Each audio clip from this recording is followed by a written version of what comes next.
Hello, everybody. Good afternoon. Hello. Some new faces in here today. As we approach the end of the year, it is a great time to reflect on how much progress our country has made under President Trump's bold leadership. Given the complete mess that President Trump inherited from Joe Biden and radical left Democrats in Congress, what this administration has accomplished since January 20th has been nothing short of remarkable. While most politicians promise big on the campaign trail and break those promises once they get into office, President Trump promised big and has delivered even bigger. On the economic front, after inheriting the worst inflation crisis in over 4 decades, President Trump's pro-growth policies are making tremendous progress to make America affordable again. Under the painful Biden years, inflation reached a record high 9% and devoured Americans' purchasing power. In President Trump's term thus far, inflation has dropped to an average of just 2.7%, marking critical progress. The Trump administration is working hard every single day to bring down the cost of living through bigger paychecks and lower prices. Real wages are finally on the rise again and on pace to increase to roughly $1,200 for the average American worker this year. To put that into perspective, real wages declined by almost $3,000 under the Biden administration. That means Americans right now are on track already to make up 1/3 of the $3,000 in lost wages under Joe Biden. There's much work to do, but this has already been significant progress. President Trump has also delivered resoundingly on his promise to end Joe Biden's insane war on American energy and make sure our country has reliable and affordable energy produced right here at home. As a result, the nationwide average for regular gas just fell to its lowest level in nearly 5 years. According to data from Gas Buddy released on Monday, average gas prices have now dipped below $3 per gallon in 37 states, below $2.75 per gallon in 22 states, and below $2.50 per gallon in 5 states. Just a few years ago, we saw record high price gas of nearly $5 per gallon. American families faced constant pain at the pump, and those costs caused the price of everything else to go up as well. In fact, the average cost for a gallon of regular gas in the country was the most expensive price during a presidential term in U.S. history under Biden's disastrous leadership, even with them recklessly draining our strategic reserves to try and artificially decrease prices. But thanks to President Trump, those days are long behind us. In the months ahead, Americans can expect prices to fall even further. We know that when gas gets cheaper, everything else gets cheaper too, and that's what this president is focusing on. Americans can also expect another boost to their bank accounts in the months ahead, as 2026 tax refund season is upon us after the holidays, and it's projected to be the largest ever thanks to President Trump's passage of the One Big Beautiful Bill. According to recent analysis from Piper Sandler, when Americans file their taxes early next year, their refunds could be about 1/3 larger than usual, or roughly an extra $1,000 per filer. That is money straight into the pockets of the American people. It's only because of President Trump and Republicans' leadership that Americans will now pay no tax on tips, overtime, and Social Security. President Trump and Republicans believe hardworking Americans deserve to keep more of their hard-earned money, but Democrats, on the other hand, every single one of them, voted against these massive tax cuts. So remember that the next time Democrats try to talk about affordability. Democrats don't have a single clue about how to make America more affordable. They just spent the last 4 years creating the very affordability crisis that President Trump is fixing right now. And if given the chance of power ever again, the Democrats will implement those same policies and jack inflation right back up to where it was. Finally, at the border, President Trump has restored America's sovereignty and made our country safe again. This is the single greatest and fastest national security victory in modern American history, and it's not even close. The latest preliminary numbers released from the month of November show we have the most secure border in our nation's history. This is a remarkable achievement. November encounters came in even lower than the previous historic low in October, if you can believe it. There were only 30,367 total encounters nationwide. That's lower than the previous record set in October. And for the 7th consecutive month, U.S. Border Patrol released 0 illegal aliens into the United States. Let me repeat, 7 months of 0 illegal aliens being released into our country. This is a historic achievement, and it's one that every law-abiding American citizen should be grateful for. At this point, in 10 months under President Trump's unmatched leadership, we've seen less apprehensions overall than we saw in just 1 month under Joe Biden. Again, let me repeat, in 10 months under President Trump, we've seen less apprehensions at the southern border than we saw in 1 month under the previous president. Again, remarkable results. All in all, the economy is back on track and ready to boom over the next 3 years. Biden's inflation crisis is over. Prices are coming down. Wages are rising. The border is fully secure, and America's best days are to come. President Trump has kept his word and delivered for the American people over the past year, and he will not stop fighting, as you heard from him directly this week, until our country and every state in this country is better than ever before. So with that, I will take your questions today. I know there's a lot of news. We'll start with our new media seat. Mr. Bowling, it's great to see you here. He's of Real America's Voice. He's also the host of Edge, his interview and commentary podcast. Please, Eric, why don't you kick us off? Caroline, thank you very much for this and inviting me to the new media seat. As you point out, affordability crisis, it strikes me energy prices have been coming down aggressively since President Trump's second term, approaching $55 a barrel for oil, gasoline, as you point out, under $3 a barrel nationally, first time in 5 years. By the way, that $55 barrel oil is about half of the peak under the last 4 years of the last administration, half the price. Wholesale prices come down, yet affordability crisis, a lot of the folks in this room, a lot of legacy media, some of the people in the front row, seem to want to call this an affordability crisis right now, forgetting the fact that over the last 4 years prior, we hit 9% inflation, wages, as you point out, were stagnant at best, sometimes had dipped. That's a real affordability crisis there, but they weren't really calling it that then. You point out how President Trump is changing the affordability in America, but how will he ensure that the legacy media doesn't flip the script and change it so that they're using affordability as their word, their idea, versus what the American people who know much better? Yeah, well, it's a great question, Eric, and it's a point of frustration for the president and for myself. I will say that's part of the reason I just kicked off this briefing today, setting the record straight with facts about the economic mess that the president inherited from his predecessor, Joe Biden. And he's focused on digging our country and our economy out of that hole every day. Things are getting better, and they will continue to. And President Trump understands better than any politician in this city the pain that the American consumer has been feeling for years now because of the last administration's policies. You heard him in the great Commonwealth of Pennsylvania this past week campaigning and talking to these voters, saying, I was elected to fix this problem, and I am fixing it. Don't forget who created it, and that's the Democrats.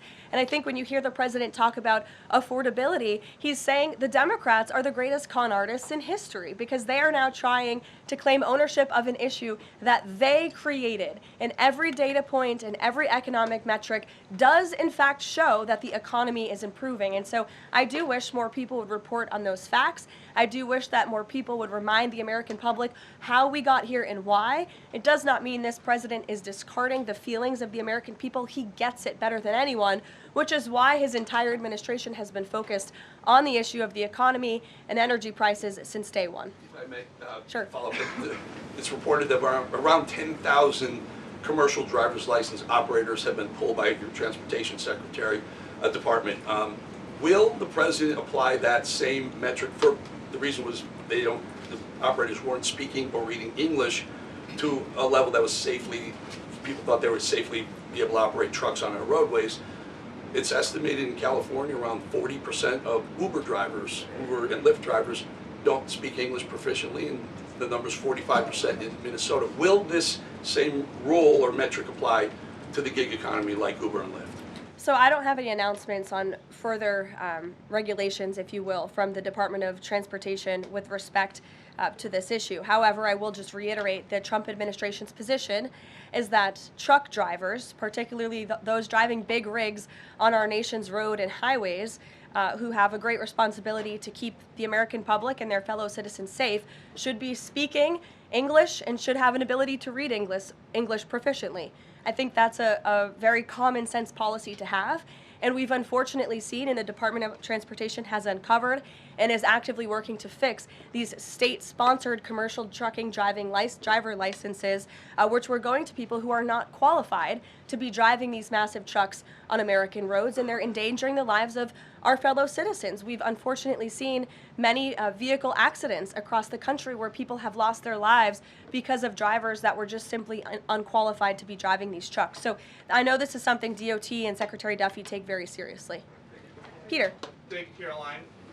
Based on the way that things stand right now, is Operation Southern Spear about drugs or is it about oil? What I will tell you, Peter, is that the Trump administration is focused on doing many things in the Western Hemisphere. The president has taken a new approach that has not been taken by any administration for quite some time to actually focus on what's going on in our own backyard. And there are two things that are very important to this administration. Number one, stopping the flow of illegal drugs into the United States of America, which we know has killed hundreds of thousands of Americans. The president promised on the campaign trail that he would demolish the foreign terrorist organizations and drug cartels around the world, especially right here in our own hemisphere, and you have seen that he is delivering on that promise. With respect to the oil and what happened yesterday, the Department of Justice requested and was approved for a warrant to seize a vessel because it's a sanctioned shadow vessel known for carrying black market sanctioned oil to the IRGC, which you know is a sanctioned entity. So the president is committed to stopping the illegal flow of drugs into our country. He's also fully committed to effectuating this administration's sanction policy, and that's what you saw and the world saw take place yesterday. And because you said the president is trying to do a lot of things at once, he talks a lot about how he thinks the way to bring down prices for everything would be to bring down the cost of energy. Would he use this seized Venezuelan oil to try to help Americans with affordability here in the United States? Well, what I can tell you right now, the vessel has been seized, as you know. And the Department of Justice did that in conjunction with the Coast Guard and the Department of War. The vessel is currently undergoing a forfeiture process right now. The United States currently has a full investigative team on the ground on the vessel, and individuals on board the vessel are being interviewed and any relevant evidence is being seized. With respect to the oil, that's a different issue. As you know, Peter, the vessel will go to a U.S. port, and the United States does intend to seize the oil. However, there is a legal process for the seizure of that oil, and that legal process will be followed. And just my last one on this. If President Trump launches a bigger military campaign in the Caribbean, is he jeopardizing a possible Nobel Peace Prize? Look, the president has proven over the past year that he is more than worthy of the Nobel Peace Prize. I think he's been nominated for it nearly 100 times this past year, which is definitely a record. He's solved, I think, 9 conflicts around the world. We are up to now. He's actively working on the Russia-Ukraine war, which is the big one as we speak, and has been over the past year. With respect to any additional action in Venezuela, I'm definitely not going to get ahead of the president or the United States military. Mary. Thanks, Caroline. It now seems all but certain that the Obamacare subsidies will expire at the end of the year. It means more than 20 million Americans are now bracing for their health care costs to soar. Is the president prepared to let this happen, or is he going to step in?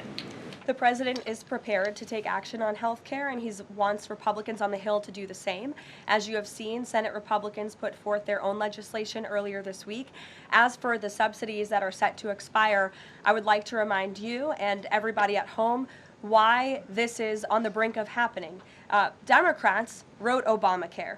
They passed it without a single Republican vote, and then they ballooned it with these expensive COVID subsidies that completely distorted the health insurance market. And then they doubled down, extending those subsidies and setting their own expiration date right now in 2025, which the administration is obviously well aware of, and we are working. The president is working with his healthcare policy team here at the White House, as well as Republicans on Capitol Hill, to find a solution.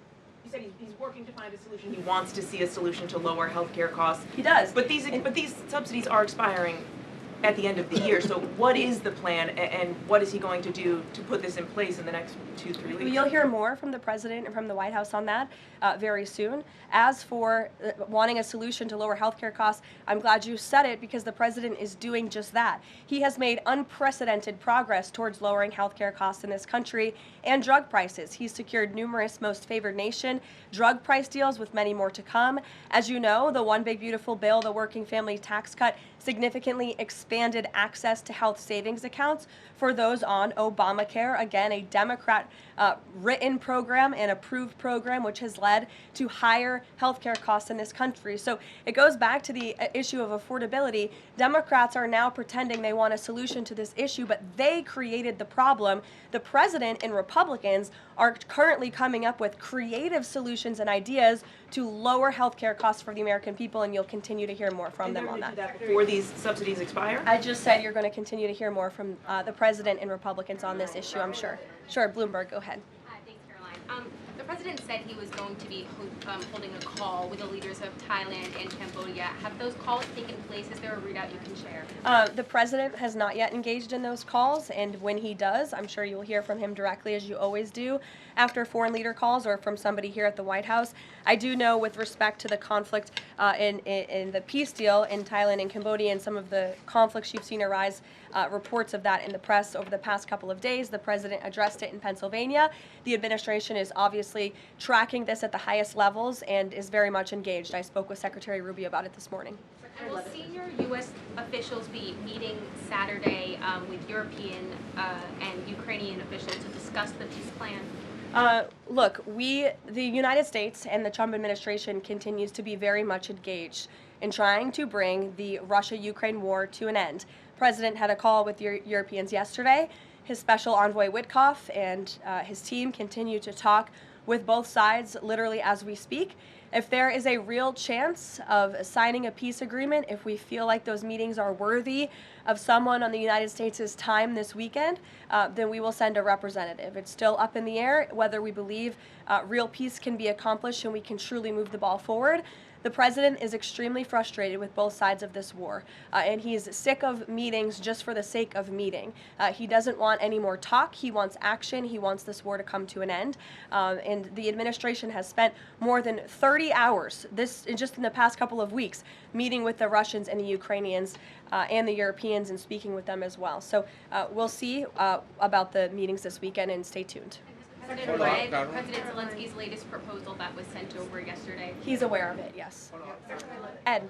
Thanks, Caroline. So the Fed chairman, the president says that he's interviewing candidates. So I just want to be clear. So the pick has not been locked in, and could we get an announcement before Christmas? I know every business outlet in the world is just chomping at the bit for a scoop or something on this Fed chair announcement. I'm not going to get ahead of the president. I know there's been a lot of reports about potential meetings this week with potential candidates. Look, as always, this is a decision the president himself is going to make. And I know there's a lot of reporting out there from anonymous sources who claim to know something. I would wait and see what the president himself does and announces, and I certainly won't be the one to get ahead of him on that. On the economy, can I ask you about a Michael, go ahead. On the next Fed chair, does the president have an expectation that his pick will lower interest rates next year to his liking? I think the president has been quite clear about what he believes the Fed should be doing, which is lowering interest rates. I know there was a quarter-point reduction this past week, and the president was pleased to see that, but he thinks more should be done. Philip. Thank you, Caroline. On these advanced NVIDIA H200 chips, why is the president willing to allow China to have access to one of America's chief technological advantages? Look, I will tell you just a couple of things. The president put out his own statement on this, which I do think highlights his exact thinking. What you see from the president on Truth Social is most of the time what you hear from the president behind closed doors privately. He told President Xi that NVIDIA will only be shipping H200 products to approved customers in China under conditions that will allow for continued strong national security. The administration continues to maintain a strict export control regime, and we are ensuring that the Blackwell chip and other advanced technologies stay right here in America, and these H200 chips will only be sent to China after undergoing a security inspection here in the United States. Elizabeth. Thank you, Caroline. New York City Mayor-elect Zohran Mamdani put out a video recently telling immigrants in New York City they have the right to stand up to ICE. Are you concerned this will inspire New York City residents to resist ICE operations, and what will the Trump administration do if this happens? The Trump administration is definitely concerned about the rise in violence, in attacks, and physical threats that we have seen against our brave men and women who wear the ICE uniform. Again, these are agents who are just simply doing their jobs. They are enforcing our nation's immigration laws, and we've seen more than a 1,000% increase in violent attacks on them and their families. They've been doxxed, they've been harassed, many of them have been physically assaulted and attacked. So we condemn that wholeheartedly. I know the administration has done a lot to protect our ICE agents, and the president stands firmly behind them in conducting these enforcement operations. And there's a lot of talk from Democrat politicians in New York, but the Trump administration will continue to do our jobs in every state, and that's to remove illegal aliens and public safety threats from American communities. Secretary Leavitt. Sure. Thank you. I'll go to the gentleman who's very eager, and then to you. Awesome. Thank you so much. Obviously, Jasmine Crockett, who the president has openly criticized, just entered Texas' Senate race. I asked Mike Johnson, who said that Texas largely supports the president. Crockett, on the other hand, says that Trump is an example of extremism. She says that her support is a referendum on Trump. I'm curious to get your thoughts on this. And has Trump made any statements since she's announced her candidacy? Not to my knowledge, as you know from the White House podium, as a government employee, I'm not privy to comment on future elections, but I do think the president has made his thoughts on Ms. Crockett quite clear, and I do believe he thinks she is wholly unqualified for the office that she is seeking. Joey. Yeah, thanks, Caroline. A federal judge today ordered the immediate release of Kilmar Abrego Garcia from ICE detention. Does the White House have a response to that, and does the administration plan to appeal that decision? Absolutely. The White House, the administration opposed this activism from a judge who is really acting as a judicial activist, which we've unfortunately seen in many cases across the country. Abrego Garcia is present in our country illegally. He is a proven human trafficker. He is a proven gang member. The administration has evidence of that. And as you saw from the Department of Homeland Security, they issued a statement saying they'll continue to fight this legal battle in court. Caitlin. Two questions. I have one on Venezuela to follow up, but first on affordability, since we were talking about the economy at the beginning. If the economy is as strong as the president has said it is, then why is he telling parents 2 weeks before Christmas that they should only buy 2 or 3 dolls for their children? Look, what the president is saying is that if we want products made right here in America, if we want them to be made from American small businesses, which is a large part of the reason the president has effectively implemented tariffs, then we're going to have better quality products right here in the United States. Maybe you'll pay $1 or $2 more, but you will get better quality, and you'll be supporting your fellow Americans by buying American, and that's what the president was saying.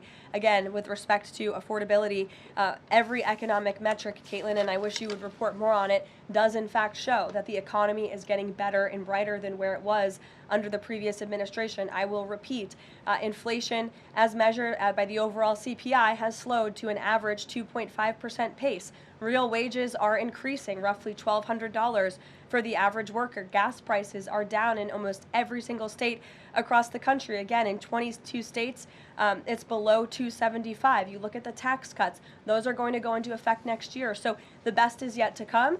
The president is digging our country out of the economic hole that the previous administration put us in, and that's what he's talking about. It was a year ago, as you know, and grocery prices have been up. So we've covered the economy, but there's mixed signals in terms of what that looks like. But on inflation is down from where it was. As measured by the overall CPI, it has slowed to an average 2.5% pace. This is down from what the president inherited. The president inherited 2.9% in January. Today it's at about 2.5%. So we're trending in the right direction with more to come. And I would remind you, when President Trump left office in his first term, inflation was 1.7%. And the previous administration jacked it up to a record high 9%. So again, in 10 months, the president has clawed us out of this hole. He's kept it low at 2.5%, and we believe that number is going to continue to decline, especially as energy and oil prices continue to decline as well. It wasn't high under Biden. They're just saying it's not. Well, nobody reported on it being high under Biden. My predecessor was standing at this podium, but now you want to ask me a lot of questions about it, which I'm happy to answer. But I will just add, there's a lot more scrutiny on this issue from this press corps than there was. Well, in the previous administration said that too. My predecessor stood up at this podium and she said inflation doesn't exist. She said the border was secure, and people like you just took her at her word, and those were two utter lies. Everything I'm telling you is the truth, backed by real factual data, and you just don't want to report on it because you want to push untrue narratives about the president. Go ahead. I'm not going to take your follow-up. Go ahead. Is the White House optimistic about the upcoming redistricting vote in Indiana and what happens if it fails? We'll see how the vote plays out. That's a political matter and, frankly, a legal one, and I won't comment on it here. Brian. Thank you, Caroline. I'm going to go back to the Fed. I have two topics I just want to address with you. The first one on the Fed. The president did say yesterday that he was meeting with Kevin Warsh. This is your favorite story in the world, Brian. It is our favorite story. The president said yesterday he was meeting with Kevin Warsh to talk about the Fed chair, interview for a Fed chair role. Can you just say how that interview went with him? I won't comment on private meetings without the president's approval to do so. And the second thing is on the Netflix Warner Brothers deal. The president did address this also yesterday. He said that he believes that the sale of CNN should be attached to that deal with Netflix or with Paramount, if anything happens down the road with them. Can you just explain what the president's planning to do going forward to continue to make that case similar to what he made yesterday? Well, I think the president's comments yesterday about the sale of CNN and new leadership is evidenced by my exchange with the CNN reporter in this room. Their viewership has gone down, their ratings has declined, and I think the president rightfully believes that network would benefit from new ownership. With respect to this deal, he has great respect for both companies who are bidding against one another, and I won't weigh in any further than that. In the back, go ahead. Thank you. I wasn't calling on either of you, but I'll take both your questions and then to you. Go ahead. I have two questions. One is South Korea, one on the Japan. First question, the recent U.S.-South Korea trade fact sheet made no mention of agricultural product. Does the United States want to completely open its rice and beef market to South Korea? And second question on Japan. China is using its military power to surround Okinawa, Japan. Is the United States concerned about the military conflict between China and Japan? And what action will the United States take? Okay. To your first question on South Korean beef export to South Korea, I will check with our trade team and we will get you an answer on that. To your second question with respect to Japan and China, the president has a phenomenal relationship with the new Prime Minister of Japan, as you know. He was pleased to meet her when we went to Asia a couple of months ago, and they have spoken a few times since. They continue to be engaged with one another, and Japan is a great ally of the United States, as evidenced by their personal relationship and our continued trade relations with Japan. With respect to China, the president also has a good working relationship with President Xi, which he believes is a good thing for our country, and he believes that the United States should be in a position to have a good working relationship with China while maintaining our very strong alliance with Japan. Go ahead. Yesterday, President Trump was speaking about drug production in Colombia. He said that the president of Colombia better wise up or he's gonna be next. What was he meaning exactly? And the other thing is that President Gustavo Petro of Colombia responded to that statement by issuing a formal invitation to President Trump to go to Colombia and to see firsthand how the authorities in Colombia are fighting against drugs. Do you think that President Trump would consider that? Well, that's very interesting. I hadn't heard the news about that invitation. I will let the president speak directly to it on whether or not that's something he would entertain. But as for his comments yesterday towards President Petro, he has been saying some very alarming and frankly insulting things towards the United States of America, and the president doesn't like it. Yes, in the blue. Caroline? Yes, go ahead. Thank you. The president's been spotted out and about a number of times with bandages on his hands. Could you please explain what that is about? Secondly, he noted on Truth Social the other day that he had aced 3 cognitive tests. Could you please clarify when those tests took place? I can do that at a later date. I obviously don't have that in front of me. The president has spoken about that quite extensively throughout the years. As for the bandages on the hand, we've also given you an explanation for that in the past. The president is literally constantly shaking hands. The Oval Office is like Grand Central Terminal. He is meeting with more people than any of you even know about on a daily basis. He's also on a daily aspirin regimen, which is something his physical examinations has said in the past as well, which can contribute to that bruising that you see. Sure.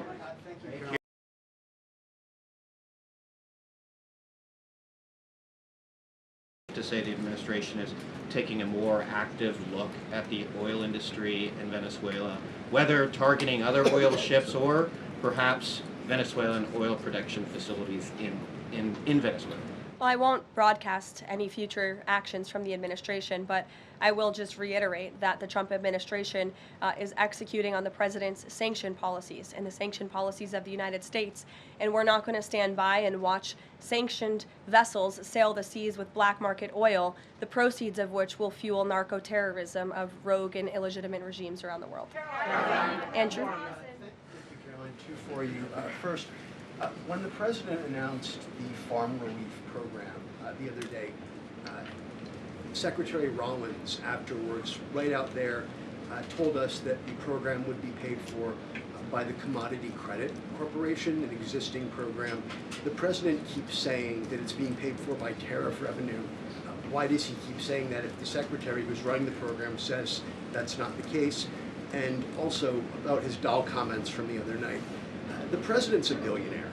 He's probably the wealthiest person to ever serve as president. Is it a good look for him to be telling parents, oh, you should only buy, $2 or $3 for your kids, when he's one of the wealthiest people in the country running the government? Do you think the people in that room in Pennsylvania who the president was speaking to don't know the president's a billionaire? I think that's a very well-established fact. And actually, I think it's one of the many reasons they reelected him back to this office, because he's a businessman who understands the economy and knows how to fix it. And he's doing it right now just like he did in his first term. Sure, go ahead. To the gentleman behind you, Andrew, yes, go ahead. Go ahead. Thank you, Caroline. On Gaza, we heard the president say yesterday that the Board of Peace members are going to be announced early next year. What is the administration doing to move the parties in the region closer toward phase 2 of his peace plan for Gaza? Sure. Well, first of all, I would be remiss if I didn't highlight what a success it is that 10 months into the president's administration, you're asking me about a peace plan in Gaza, because that's a legitimate reality on the ground right now in the region. And it's only because of this president's leadership that that was able to take place, that all the living hostages were returned. All but one body of the deceased hostages has been returned, and we're still, of course, working on the last one.